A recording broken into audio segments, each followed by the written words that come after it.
Good morning everyone. Welcome back to our online classes again. In the last class we have completed our first lesson of geography, that was resources and development. Now we are going to proceed with the next lesson of geography. In the old books it is fourth one. But if you are going to purchase the new books, then it is the second lesson, because the second and third in the old books, that was natural vegetation and wildlife and what resources were taken out from the syllabus before last year by the CBSE. Now our second lesson, that is agriculture. अब हमारा जो दूसरा lesson है geography के अंदर वो है agriculture. अब first of all we have already familiar with this word agriculture. Nearly about 2/3 population of India is engaged in agriculture for their economic necessities. अपनी आर्थिक जरूरतें पूरी करने के लिए लगभग भारत की 60% से ज्यादा पॉपुलेशन खेती में एंगेज है. हमारे यहाँ इकोनॉमिक एक्टिविटीज की अगर बात करें तो सबसे प्राचीन तरीका है, सबसे पहले अगर व्यक्ति ने हंटिंग गैदरिंग के बाद, अगर आपने 6th क्लास में पढ़ा हो, खेती करना सीखा, उसके ऊपर अपना गुजारा करना सीखा. अब इस एग्रीकल्चर के भी कई प्रकार है, तो उसमें हमारे पास टाइप्स ऑफ फार्मिंग में पढ़ेंगे कितने प्रकार की होती है agriculture. Agriculture depend on different factors, ये भी कई फैक्टर्स के ऊपर डिपेंड करती है. On the base of environment और climate, on the base of soil temperature as well as the land forms. तो कहाँ किस प्रकार की मिट्टी है, किस प्रकार की जमीन है, कैसा क्लाइमेट है वहां का, उसके ऊपर डिपेंड करेगी किस प्रकार की खेती होगी वहां. तो हमारे पास ये जो एग्रीकल्चर मेन सोर्स है इनकम का, इकोनॉमी के लिए हमारे भारत में, जहां 2/3 पॉपुलेशन लगी हुई है, तो उसमें हम फ्रॉम द वेरी बिगिनिंग किस प्रकार डेवलप हुई उसी के बारे में पढ़ेंगे. तो सबसे पहले हमारे पास टाइप्स ऑफ फार्मिंग आता है प्रिमिटिव सब्सिस्टेंस फार्मिंग. सबसिस्टेंस ये वर्ड हम पहले 8th क्लास में पढ़ चुके हैं. Subsistence and commercial farming. Subsistence the crops which are grown for the survival of the family.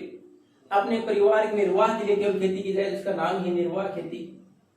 दूसरी होती commercial, which is grown to sell directly in the market. जो सीधा बाजार में हमारे यहाँ वो फसलें तो सीधी मार्केट में बेचने के लिए उगाई जाए. तो प्रिमिटिव प्राचीन पुराने तरीके से की जाने वाली खेती.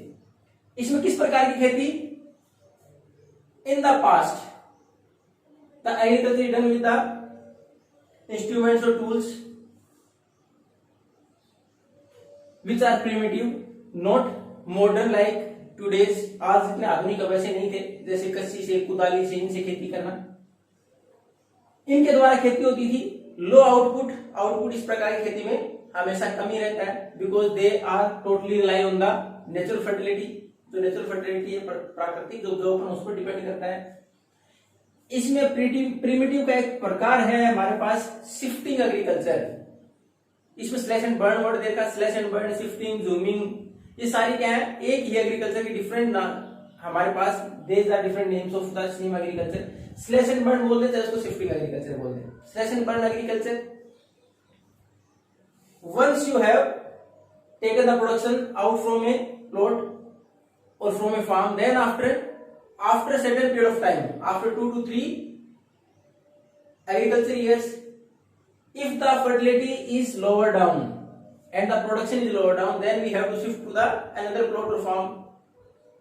हमारे हमने एक जगह पर खेती की, क्योंकि नेचुरल फर्टिलिटी के ऊपर रिलाई कर रहे हैं. पूरी तरह डिपेंड किसके ऊपर? नेचुरल फर्टिलिटी पर डिपेंड है, प्राकृतिक तौर पर जो उपजाऊपन उस पर डिपेंड है. तो फर्टिलिटी जैसे ही कम हुई, हमने दूसरी जगह मूव कर लिया, पुरानी जगह को छोड़ दिया गया, दूसरी जगह मूव कर लिया गया.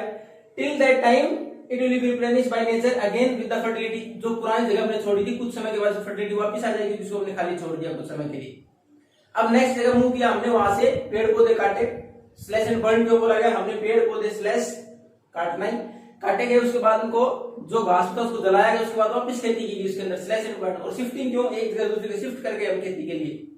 तरीके वही पुराने तरीके से खेती होती थी, वही वापस हमारे पास फर्टिलिटी किसके? We are not going to add any modern farming methods. हमने इसके अंदर कोई मॉडर्न फार्मिंग मेथड्स है वो तरीके इस्तेमाल नहीं होते, पुराने तरीके हैं तो ये सब्सिस्टेंस केवल गुजारे तक सीमित है, यानी अपने गुजारे के लिए उगाते हैं, इतनी ही इसमें प्रोडक्शन होता है। अब उसके बाद हमारे पास इंटेंसिव सब्सिस्टेंस फार्मिंग। इंटेंसिव इसका हिंदी में वर्ड देखें तो सघन। ये ज्यादातर कहा where there is a large number of population, जहां हमारे पास जनसंख्या बहुत ज्यादा हो, to feed that particular population, उस पॉपुलेशन को फीड करने के लिए, उसकी जरूरतें पूरी करने के लिए, अनाज की जरूरतें पूरी करने के लिए हमारे पास क्या रास्ता बचता है? लैंड इज फिक्स्ड, जमीन तो सीमित है, बढ़ेगी नहीं, उसके ऊपर प्रोडक्शन बढ़ाएं। अब प्रोडक्शन बढ़ाएंगे तो उसके लिए we are going to use more biochemical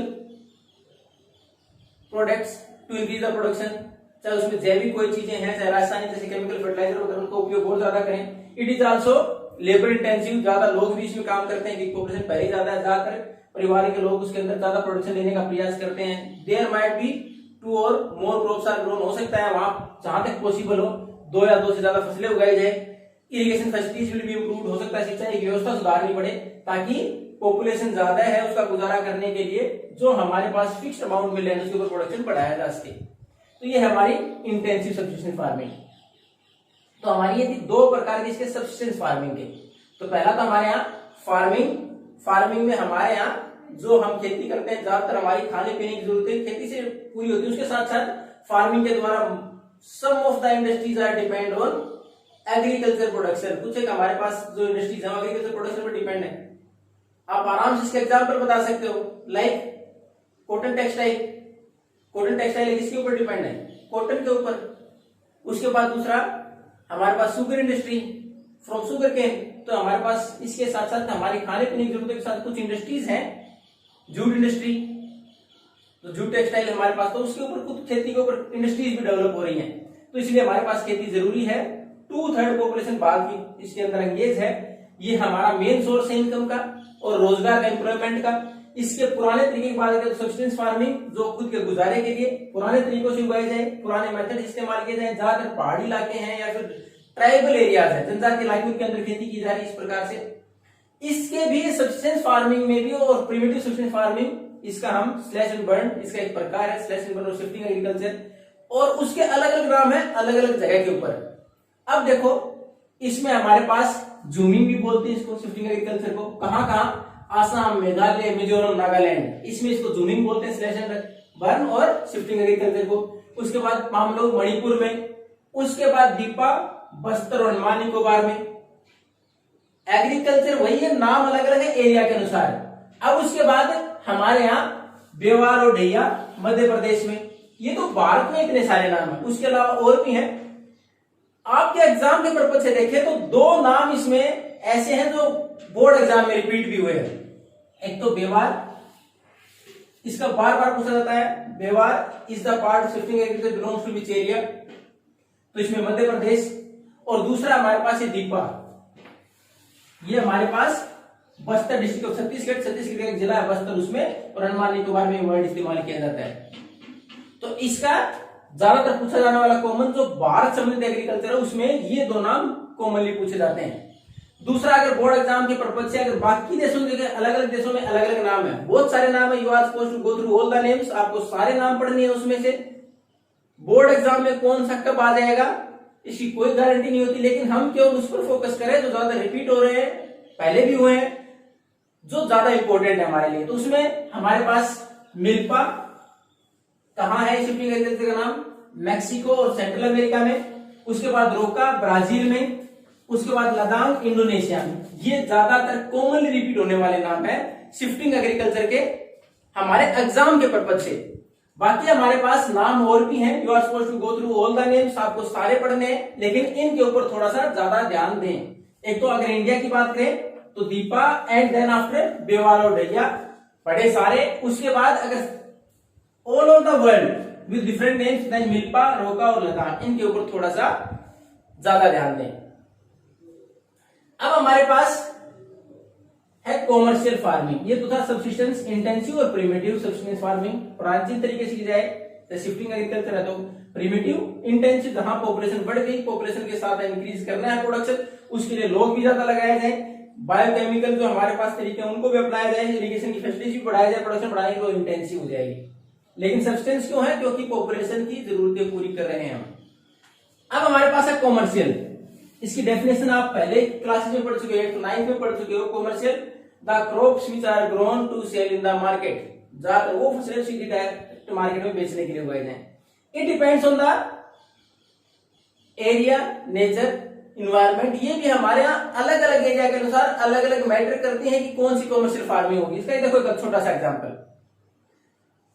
अब राइस, ये 1 नंबर में 2 बार अब तक पिछले 5 साल में रिपीट हो चुका है बोर्ड एग्जाम में कि एक ऐसी क्रॉप, एक crop which is staple in one part of India and commercial in another. Staple food crop कौन सी होती है? तो ज्यादा जिस जगह पर होती है और ज्यादा खाने में इस्तेमाल होती है, ज्यादा जिस जगह खाने में इसका इस्तेमाल किया जाता हो। जैसे अगर राजस्थान की बात करें तो व्हीट एंड मिलेट्स, बाजरा और गेहूं स्टेपल फूड क्रॉप है राजस्थान की।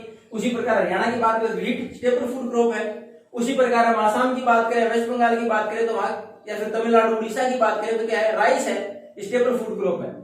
अब इसमें कॉमर्शियल फार्मिंग जगह के अनुसार अलग अलग कैसे हो जाएंगी? अब इसका एक एग्जाम्पल देखो। Rice is commercial farming in Punjab and Haryana, क्योंकि वहां स्टेपल फूड क्रॉप कौन सी? व्हीट है। उगाया तो राइस भी जाता है, पैडी क्रॉप्स भी होती हैं। वहां एक कौन सी क्रॉप है? कॉमर्शियल है, ज्यादातर केवल मार्केट में बेचने के लिए कॉमर्शियल पर्पज से उगाई जाती है, इसलिए कॉमर्शियल है। बाकी देश के लिए किस प्रकार की, हमारे यहाँ अगर साउथ इंडिया की बात करें या नॉर्थ ईस्ट की बात करें तो किस प्रकार के स्टेपल फूड क्रॉप हो जाएगी। हरियाणा और पंजाब में कैसे? कॉमर्शियल। तो डिपेंड करेगा किस एरिया में किस पर्पज के लिए उगाए जा रहे हैं, तो कॉमर्शियल फार्मिंग उसके अनुसार डिफर करती है। इसमें 1 नंबर क्वेश्चन मैंने पहले ही बोला किस प्रकार आता है। Name one staple food, name one crop is staple in one part of India and commercial in another. तो हमारे पास कौन सी है ये? इसका सबसे अच्छा एग्जांपल है राइस।